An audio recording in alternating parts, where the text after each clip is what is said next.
Hey guys, I'm back with, I'm going to do a reply to a video that I saw on the YouTube from Supadon88.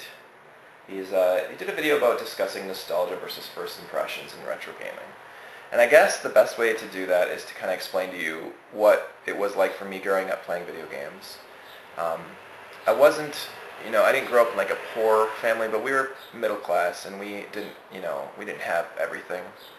Um, a lot of the things that I had growing up were hand-me-down or used, and that was fine because I actually prefer getting used games.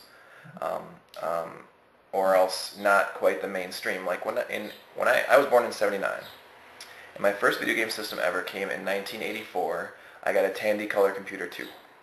And a lot of my friends either had, video games were kind of going through that weird time where video games were dorky and, the crash of the early 80s anyway. And a lot of my friends had Atari 2600s, which they were either giving away or playing or hated or loved or whatever. But I heard a lot about Atari and either that or had Commodores. And I know a few people that still have Commodore 64, which is awesome. But, and I was like, well, I want a video game system, and my parents went out on Christmas of 1984. I got a Tandy Color Computer 2 and a black and white TV, which was sort of funny, but it worked. It was awesome. The first game I ever played and I ever owned was called, well, I don't know if it was necessarily the first one I ever or played, but it was the first game I ever owned. It was called Downland on the Tandy Color Computer, which I did a video of because I found an awesome emulator of it online that you can play right in your browser. Just search through my videos for Downland. And first game ever, it's very similar to like a mix of like Pitfall and Mario Brothers. Maybe more like Donkey Kong and Pitfall. But it's like you're a cave adventurer and you're a little dude who looks like Mario and you're kind of, Anyway, so that was the first game I ever played was Downland, the first game I ever owned. And then I had a bunch of other games. I had baseball and basketball and Color Cubes and Bug and Clowns and Balloons. And so I had loved the Tandy Color Computer. And then, of course, the programming. I got books upon books upon books with programs that you could write in Microsoft Basic to make your own games. So like that is what I played from 1984 all the way into like 88, 89 when I finally got an NES. And I got the NES for basically from years and years and years of begging. I got an NES in 89. So I had Super Mario Brothers and Duck Hunt, which I've already played, because I would go to friends' house and aunts and uncles' house and cousins' houses and whatever and play Mario Brothers, and I've beaten it and played Duck Hunt until my brain exploded. I mean, I played those games so much. But when I first got my NES, the only game I had was Super Mario Brothers and Duck Hunt, and I played it and played it. I kind of mastered it.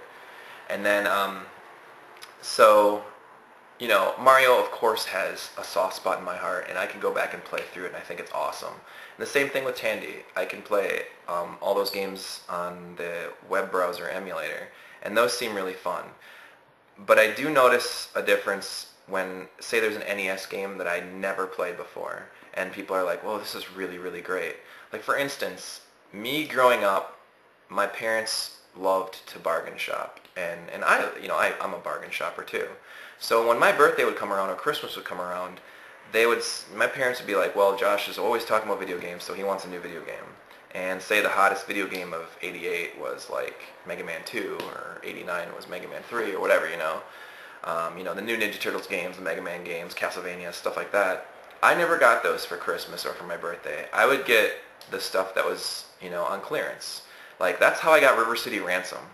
And when my friends had, all the new games, like, a Final Fantasy or Super Mario 3 and Castlevania, Mega Man, Ninja Turtles, all those games, I would get, like, River City Ransom, and that's how I got Ultima, Quest of the Avatar. These games that were, for me, the nostalgia is that I got these games that no one had heard of and like played them, and they were so awesome. And the thing is, if I play Ultima Quest of the Avatar now, or River City Ransom for that matter, I mean, I'm actually playing through River City Ransom on the PC Engine right now, which is a awesome game. I mean, it's all in Japanese, but it is freaking amazing seeing River City Ransom with 16-bit graphics. and not that grizzled out Game Boy Advance version that I don't really, I mean it's fun, but it's not that great. But anyway, I'm sidetracking, sorry. But a lot of the games that I got were bargain clearance games, bargain bin games, and it was always like I was always fine with it. Like I got Skater Die 2. I think that was actually the first NES game that I got other than Mario Brothers and Duck Hunt, and I brought that home. And like, yeah, I could see where some people play it and they're like, oh, this is weird. It's like Double Dragon on a skateboard or whatever, because it's an adventure game and not like a sports game like the first Skater Die was.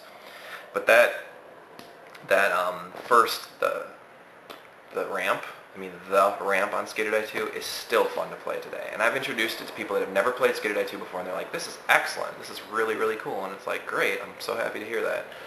You know, and I can definitely see the argument where you take something that you love because it's, you know, like, oh, my 5th Christmas, I remember getting Skater Die 2, or, you know, or whatever.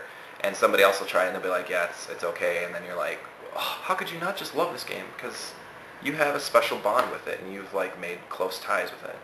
And I also think that has a lot to do with like movies that people like, anything with nostalgia and first impressions. Movies, TV shows, video games, comic books, it's all the same. It has like, it's almost that like guilty by association, the feel to it. You know, like if I got Battletoads on my birthday morning, but then later that day, like my best friend died, you know, and I'd be playing Battletoads and I get a call and someone's like, oh yeah, your friend Billy Bob died, you know, and it's like, what am I going to always associate playing Battletoads with? And that completely like kills it for me, you know? I mean, that's how I do, you know, that's how it works for me. Like if I see a movie and I'm with somebody that I really am angry at, or something really bad happened earlier in the day and I go to see a movie, that'll be in the back of my mind as all the bad things that happen. And while you go to a movie to be entertained and to like, you know, I don't know, anytime I see that movie, I'd probably be like, ugh, yeah, I don't really care for that movie. Even if it was awesome, everything was fine with it, it was a great movie, I'd still be like, ugh, it wasn't all that great. And then there's some terrible, terrible movies that I absolutely loved. Like, one of my really good close friends, Matt Hovis, he moved away to, like, he moved to Florida, then he moved to Indianapolis. Anyway, he came back to Wisconsin and like, where I lived, and we somehow hooked up, we met, we ran into each other at like Walmart or something. I'm like, let's go to a movie. And we went to see Battlefield Earth. And it was like, Battlefield Earth, you know, it's not, yeah, I don't know. It's all right. It's fun. But I swear up and down, I tell everyone how great of a movie that was, mainly because we went to see that together and we just laughed and had a great time. We were like, wow, that was so kick-ass, and, you know, whatever. But I had a really good time just hanging out with an old friend that I hadn't seen in years. So that's, you know, I mean, it works that way with anything. And